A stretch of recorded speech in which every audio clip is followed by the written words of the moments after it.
იურიდიულ ენაზე რომ აგვიხსნათ, რეალურად რა უსამართლო ქვეყანაში გავიღვიძეთ, ჩემთვის როგორც მოქალაქისთვის იმის ყურება ახლა, რომ ბატონი ირაკლი ღარიბაშვილი, რომელსაც როგორც თვითონვე გვეუბნებიან, რომ მან აღიარა და ეს სასამართლოზეც არ მგაქვს არაფერი საწინააღმდეგო სათქმელიო, თქვა რომ ეთანხმება ამ ბრალს უკანონო შემოსავლების მიღებას პრემიერობის პარალელურად და თქვენ გაქვთ განმარტება შედარებული აქციის მონაწილეებს, როცა აკავებენ და როცა ბრალს დებენ პრემიერ-მინისტრს ყოფილს. რა მუხლებზეა საუბარი და ერთს ეკუთვნოდა სახლში გაშვება და სხვებს პატიმრობა, აი ქუჩა-ქუჩა რო დასდევენ ახლა ხალხს დააპატიმრებენ? კი ბატონო, მოგესალმებით. პირველ რიგში ძალიან დიდი მადლობა მოწვევისთვის. მოდი ცოტა ვეცდები ზოგადიდან ავხსნა რა თქმა უნდა, სამართლებრივ ენაზე მაინტერესებს ნამდვილად ნაკლები იურიდიული ტერმინოლოგიით. მოცემულობა არის შემდეგი. აღკვეთის ღონისძიება იხილება სამ კრიტერიუმთან მიმართებით და ეს კრიტერიუმებია მიმავლის საფრთხე, ახალი დანაშაულის ჩადენის რისკი და მტკიცებულობების განადგურება ან გამოძიების ხელშეშლა. მოწმეებზე ზემოქმედება აქვს. მოწმეებზე ზემოქმედება მათ შორის. აი ამ სამ კრიტერიუმთან მიმართებით აფასებს სასამართლო პირი უნდა იყოს პატიმრობაში თუ შეიძლება ნაკლებად მძიმე აღკვეთის ღონისძიება, მაგალითად, ფინანსური პასუხისმგებლობის დაკისრება ეს შედეგი მიგვაღწევინოს და არ იყოს საჭირო ადამიანის პატიმრობაში მოთავსება საბოლოო გადაწყვეტილების მიღებამდე. მოდი შევადაროთ ერთმანეთს ერთი კონკრეტული საქმე, რომელზეც მე ვმუშაობ რეალურ დროში და ირაკლი ღარიბაშვილის შემთხვევა. კი ბატონო, რომელი ეს საქმე? ავიღოთ ეს საქმე არის თოკოთო შხუას და მინდია შერვაშიძის საქმე. ისინი დაკავებული არიან და 16 აგვისტოდან მათ მიმართ გამოყენებული აღკვეთის ღონისძიების სახით პატიმრობა. ის ადამიანები, სასამართლომ ესე შეაფასა, რომ არსებობდა ახალი დანაშაულის ჩადენის და მტკიცებულებებზე და ასე ვთქვათ, საქმის მოწმეებზე ზემოქმედების საფრთხე და რისკი. რა საქმეა ეს? ესეც შევახსენოთ მაყურებელს. მნიშვნელოვანი არის მოსალოდნელი სასჯელი შიში გამოიყენა მათ შორის სასამართლომ დასაბუთებად და აქ ჩანს უსამართლობა ძალიან კარგად ჩემი აზრით და ესეთია. მკვეთრად გამოხატულია. ირაკლი ღარიბაშვილის შემთხვევაში წარდგენილი ბრალდება სასჯელის სახით ითვალისწინებს 9-დან 12 წლამდე პატიმრობას. ეს არის განსაკუთრებით მძიმე დანაშაული და ეს ჩემი შეფასება არის გონოს მაყურებელს კანონი ითვალისწინებს დაყოფას საქმეების და სისხლის სამართლის სხვადასხვა მუხლების მათი სიმძიმის მიხედვით. 5 წლამდე ითვლება რომ ნაკლებად მძიმე დანაშაულია, 5-დან 10 წლამდე არის მძიმე დანაშაული, ხოლო ის მუხლი, რომელიც სასჯელის სახით და ზომად ითვალისწინებს თავისუფლების აღკვეთას 10 წელზე მეტი ვადით, ითვლება რომ განსაკუთრებით მძიმე დანაშაულია. ერთ შემთხვევაში გვაქვს 9-დან 12-მდე ირაკლი ღარიბაშვილის შემთხვევაში, მეორე შემთხვევაში თოკოთო შხუასთან და მინდია შერვაშიძესთან მიმართებით გვაქვს ჩადენილი ქმედება, რომელსაც ბრალდება ფიქრობს, რომ ჩაიდინეს პირებმა და იგი სასჯელის სახით ითვალისწინებს ფულად ჯარიმას, საზოგადოებისთვის სასარგებლო შრომას და უკიდურეს შემთხვევაში თუ სახეზე გვაქვს დამომძიმებელი გარემოებები, სხვა ნასამართლეობა მაგალითად ან სხვა რაიმე განმაპირობებელი ფაქტორები 6 თვიდან 2 წლამდე პატიმრობას. თავისუფლების აღკვეთის სახით უბრალოდ საბოლოო სასჯელი. ჯერ ჯარიმა, საზოგადოებისთვის სასარგებლო შრომა და ბოლოს არის შემდეგ ყველაზე უკიდურეს თუ დამამძიმებელი ნასამართლეობა აქვს? არა. ნასამართლეობა ან რაიმე სხვა დამამძიმებელი გარემოებებია, თუნდაც პიროვნული მახასიათებლები. რაც ამ შემთხვევაში სახეზე არ აგვაქვს. ამ შემთხვევაში 2 წლამდე, 6 თვიდან 2 წლამდე ითვალისწინებს თავისუფლების აღკვეთას. ამ პირობებში ერთ შემთხვევაში ირაკლი ღარიბაშვილის საქმეზე სასამართლომ თქვა, უბრალოდ პროკურატურა მოითხოვა თვითონ რომ ის მიმართ გამოყენებული ყოფილიყო გირაო და მათ თვითონვე დაასაბუთეს ის რომ თუ ადამიანს რომელსაც ედავებიან რამდენიმე მილიონის მოპარვაზე 1 მილიონის გირაო თურმე უზრუნველყოფს იმას რომ ეს ადამიანი სადმე არ მიიმალოს. ასევე მიმალვაში გასათვალისწინებელია გავლენები. რამდენად აქ ადამიანს ობიექტური შესაძლებლობა მიემალოს გამოძიებას, მიემალოს ვარცხაჯურობას. რა თქმა უნდა, იმ შემთხვევაში როცა ჩვენ ვამბობთ რომ ყველა ეს მოწმე ამ ადამიანის ოჯახის წევრი ან ყოფილი დაქვემდებარებული, ვსაუბრობთ პრემიერ-მინისტრზე, ხო? უმაღლესი პოლიტიკური თანამდებობის პირი არის დღის გათვალისწინებული ჩვენი სახელმწიფო მოწყობის სტრუქტურით, რომელიც იყო არა 1 და 2 წელი, არამედ მთელი 10 წლების განმავლობაში სხვადასხვა საპასუხისმგებლო თანამდებობებზე, ხო? ამ შემთხვევაში პროკურატურამ ჩათვალა, რომ ამ ადამიანს არ აქვს საკმარისი უნარი მოწმეებზე გავლენა მოახდინოს, მაგრამ თოკოთო შხუას და მინდია შერვაშიძის შემთხვევაში ჩათვალა, რომ საქმეს ყავს ერთადერთი მოწმე. დაზარალებული, რომელიც არაერთხელ ვილაპარაკეთ, რეალურად დაზარალებული კი არა, თავდამსხმელია. აქციაზე რომ მოხდა ამბავი, ის არის უთხრათ მაყურებელს რომ კი შევახსენოთ, ეს არის საუბარი ბექა გოცირიძის შემთხვევაზე, როცა ბექა გოცირიძე შეიარაღებული დანით ნასვამ მდგომარეობაში სავარაუდოდ დაისხა აქციის მონაწილეებს თავს, ამას გეგმავდა რამდენიმე თვის განმავლობაში. ვიდეოებიც ქონდა ჩაწერილი. კი, ჩაწერილი იყო მათ შორის ვიდეოები.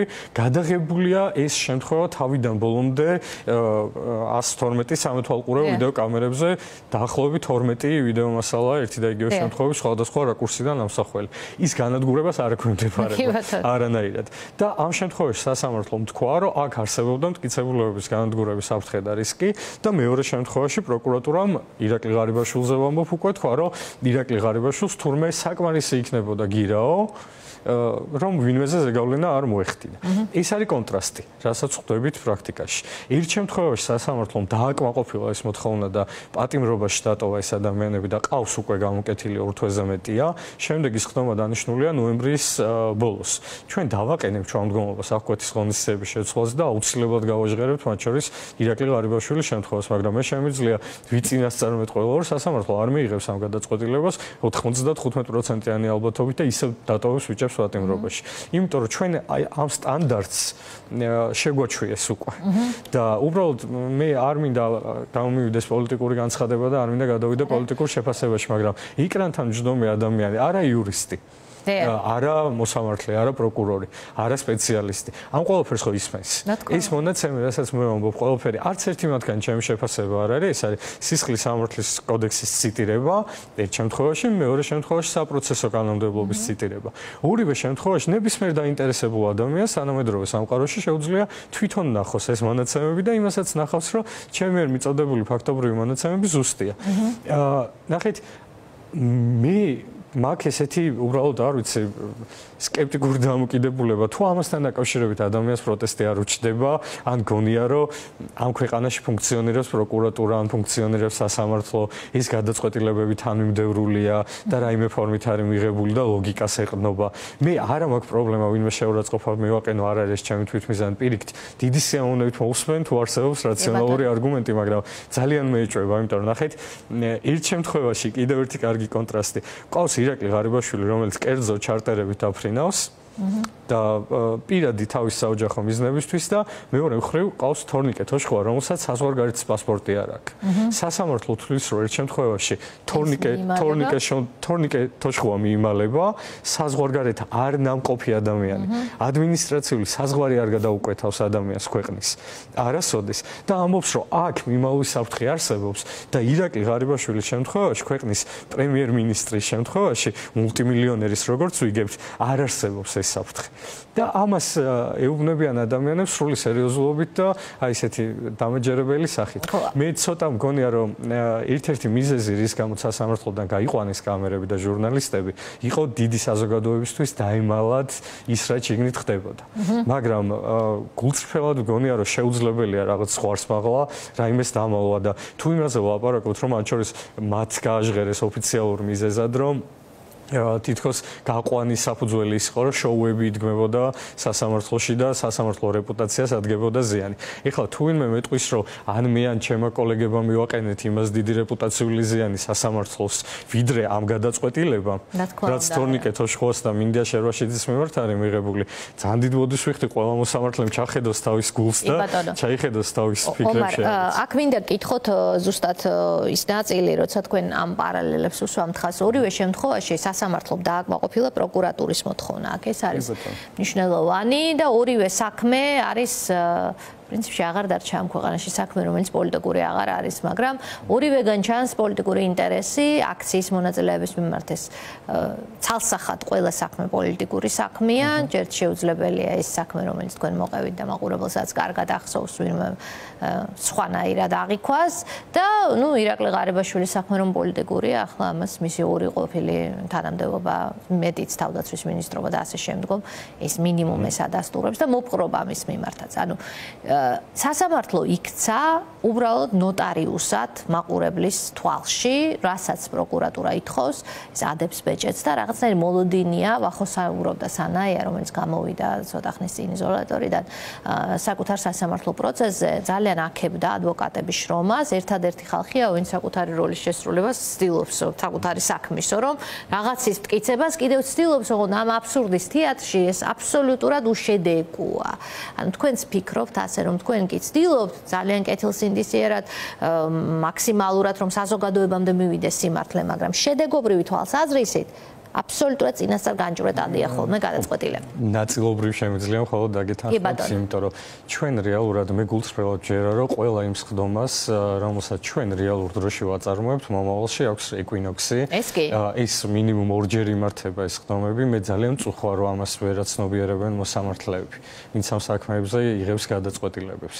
მაგრამ ამ სხდომებს მომავალში აქვს ეკვინოქსი, სადაც ეს სხდომები იხილება და იქ იხილება, როგორ მოიქცნენ პროკურორები, როგორ იქცნებოდნენ მოსამართლეები. და ის ფაქტი ადვოკატები დღეს რა როლსაც ვასრულებთ ამ სხდომებზე, ნიშნავს იმას, რომ დაცვას ვაგრძელებთ მომავალში გასამართ სხდომებზეც.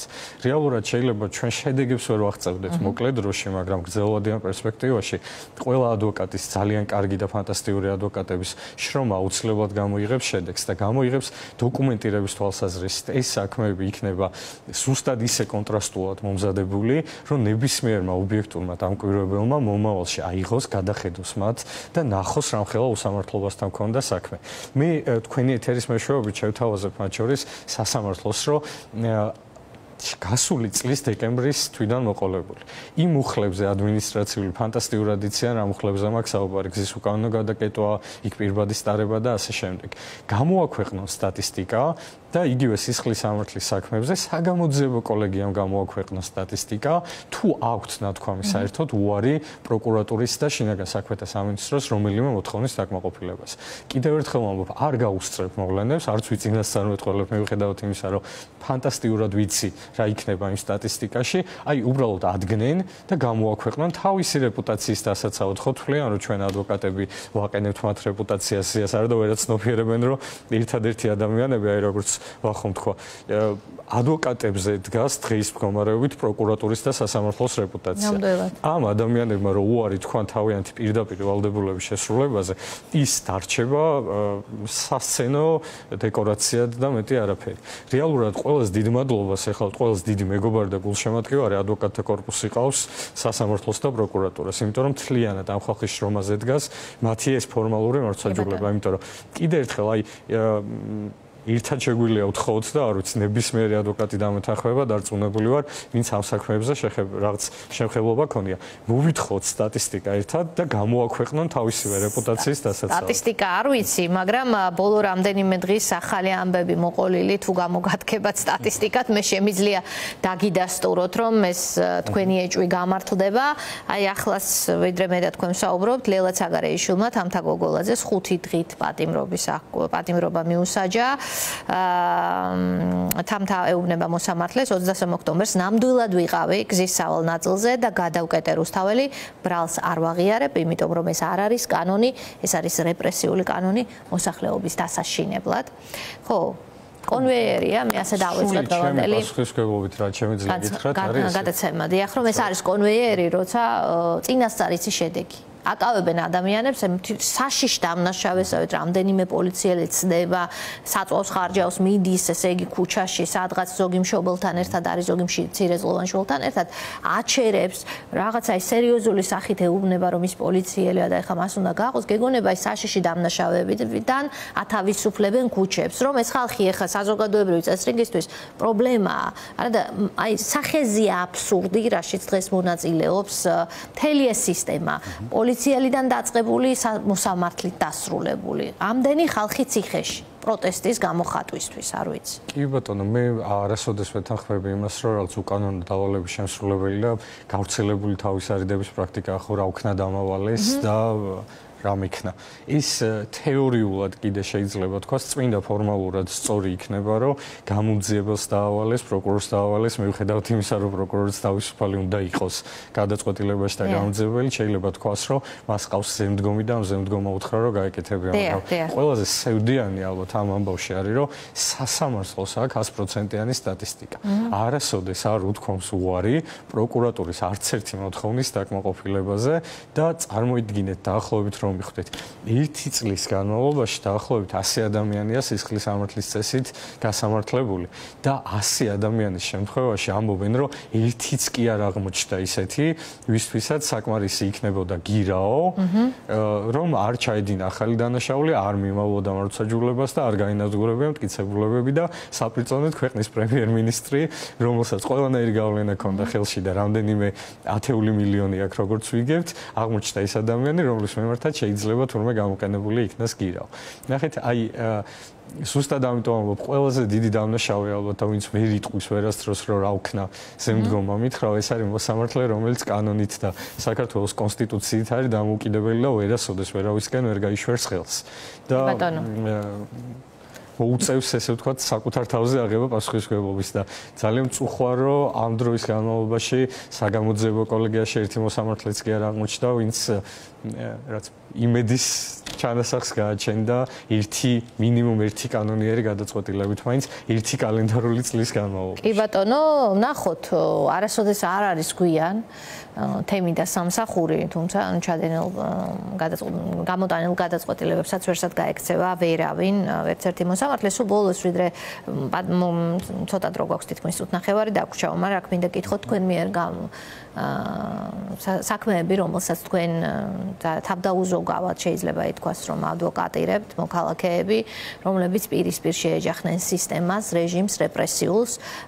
აი სურათი, სტატისტიკური მონაცემები ჩვენ დღეს არ გვაქვს, მაგრამ გვაქვს ზოგადი აღქმა ამ სურათის. როგორ სახელმწიფოში ვცხოვრობთ ჩვენ, რატომ არსებობს კანონები? კანონები ხომ იმისთვის არსებობს, რომ მის მიმართ საზოგადოებას ჰქონდეს ნდობა, მას ემორჩილებოდეს, მას მოქონდეს საზოგადოებრივი წესრიგი და სიმშვიდე. დღეს მიღებული კანონები, რეპრესიული კანონები, რომელიმე იწვევს თუ არა ნდობას საზოგადოებაში და ემსახურება თუ არა მთავარ მიზანს, ეს მინდა ვიკითხო. ხაზგასმით გეტყვით და დროის მცირიდან გამომდინარე, პირდაპირ ერთი წინადადებით. არც ერთი მიღებული კანონი, არც ერთი წარმოებული საქმე თვით მიზანს, მარცხაჯულების აღსრულების მიზანს არ ემსახურება. ამაზე ლაპარაკიც კი ჩემთვის პირადად შეურაცხყოფელია, ვილაპარაკო ამაზე როგორც რაღაც კანონზე, რომელსაც იურიდიული პრობლემა აქვს, ან არაიურიდიული პრობლემა აქვს. ეს კანონი მიღებულია კონკრეტული ადამიანების წინააღმდეგ და არა მარცხაჯულების გასახორციელებად. გრძელვადიან პერსპექტივაში ამას აუცილებლად იტყვის ნებისმიერი ობიექტური შემფასებელი. ორი აზრი არ არსებობს, ამას განხილვა არ ჭირდება. ის ჩანაწერები სირცხვილია ჩემი აზრით, რომ ჩვენ ვისაუბროთ როგორც კანონზე და მისი აღსრულების აუცილებლობაზე. ეს არის მარცხაჯულების მიზნისგან აცდენილი კონკრეტული ჩანაწერები, რომელიც უქმნის ფორმალურ საფუძველს, რომ კონკრეტული ადამიანები დევნონ, არა უმეტეს. კი ბატონო, ძალიან დიდი მადლობა.